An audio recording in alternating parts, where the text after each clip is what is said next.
नाशिक जिल्ह्यासह राज्याच्या राजकारणामध्ये एक मोठी खळबळ उडालेली आहे. राज्याचे क्रीडा मंत्री आणि सिन्नरचे आमदार माणिकराव कोकाटे यांचे अटक वॉरंट जो आहे त्यांचा जारी झालेला आहे. त्यामुळे आता माणिकराव कोकाटे यांना कोणत्याही क्षणी अटक होऊ शकते अशी परिस्थिती निर्माण झालेली आहे. या एकूणच परिस्थितीमुळे राज्याच्या राजकारणामध्ये एक मोठी खळबळ उडाल्याचं आपल्याला दिसून येतं.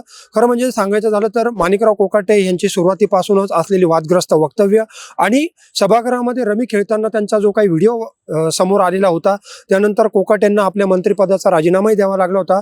त्यामुळे कोकाटेंच्या कृषी मंत्रिपद देखील गमवावं लागलं होतं. मात्र त्यांना क्रीडा मंत्रिपद देण्यात आलेलं होतं. आज सकाळपासूनच एकूणच जर ह्या घडामोडींकडे जर लक्ष दिलं तर आज सकाळपासूनच राज्याच्या राजकारणामध्ये कोकाटे प्रकरणात मोठ्या घडामोडी घडताना आपल्याला दिसून येत होत्या.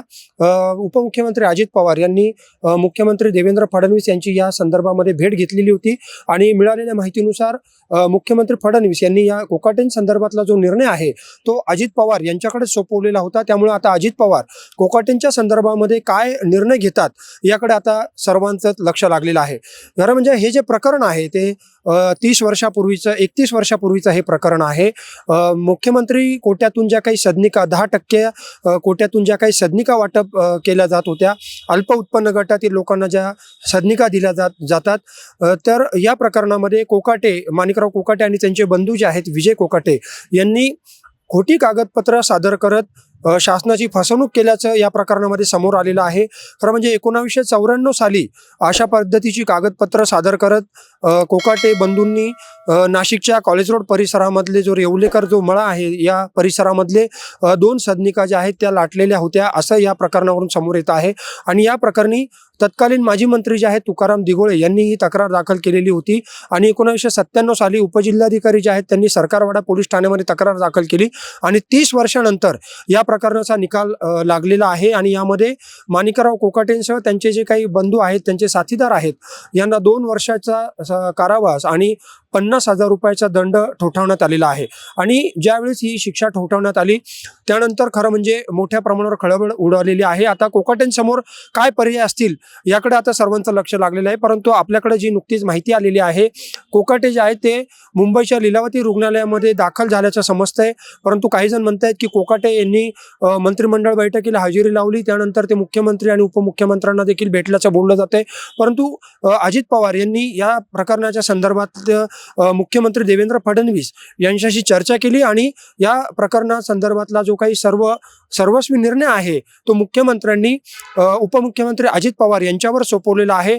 त्यामुळे आता अजित पवार कोकाटेंच्या संदर्भामध्ये काय निर्णय घेतात हे पाहणं आता उचित ठरणार आहे. दुसरी गोष्ट आपण दुसरीकडे जर पाहिलं तर कोकाटेंकडे आता 2 पर्याय शिल्लक राहतात. एक म्हणजे उच्च न्यायालयामध्ये जाऊन या प्रकरणाला स्थगिती घेणं, शिक्षेला स्थगिती घेणं हा एक पर्याय त्यांच्या समोर असेल. आणि दुसरा म्हणजे पक्षश्रेष्ठींसमोर जाऊन आपल्या पदाचा जो आहे तो स्वतःहून मंत्रिपदाचा राजीनामा देणं, असे 2 पर्याय त्यांच्या समोर असतील.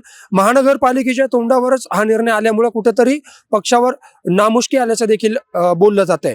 एकूणच जर कोकाटेंची यापूर्वीची जर वक्तव्य पाहिली तर शेतकऱ्यांविषयी जे त्यांनी वक्तव्य केलं होतं, त्यानंतर ढेकळांचा पंचनामा करायचा का अशा प्रकारचं वक्तव्य केलं होतं. त्यामुळं सतत मंत्रिपद मिळाल्यापासून कोकाटे सतत वादग्रस्त वक्तव्य करत होते आणि या वक्तव्यामुळे ते नेहमी चर्चेत होते.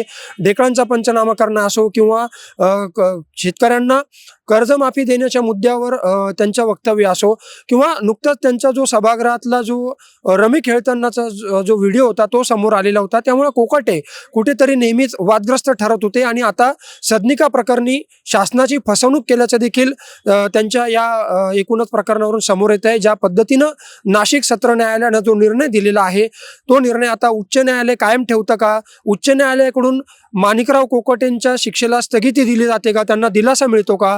सरकारकडून कोकाटेंचं मंत्रिपद वाचवलं जातं का? याकडे आता संपूर्ण राज्याचं लक्ष लागलेलं आहे. परंतु आता या संदर्भामध्ये अजित पवार यांचे हे काय निर्णय घेतात हे देखील बघणं आता उचित ठरणार आहे. परंतु एकूणच महानगरपालिकांच्या निवडणुकीच्या पार्श्वभूमीवर माणिकराव कोकाटे यांच्यावर झालेली ही जी काही कारवाई आहे यांच्यावर ज्या पद्धतीनं न्यायालयानं शिक्षा ठोठावलेली आहे त्यावरून राष्ट्रवादी काँग्रेस पक्ष जो आहे तो कुठंतरी अडचणीत सापडलेला दिसतोय. विरोधकांना देखील प्रचाराला हा मुद्दा आता समोर येऊ शकतो. त्यामुळे आता अजित पवार कोकाटेंच्या संदर्भामध्ये काय भूमिका घेतात, कोकाटेंना अटक होते का, याकडे आता संपूर्ण राज्याचं लक्ष लागलंय. कॅमेरामन भाऊसाहेब पवारसह मनीष कटारिया, माय महानगर, नाशिक.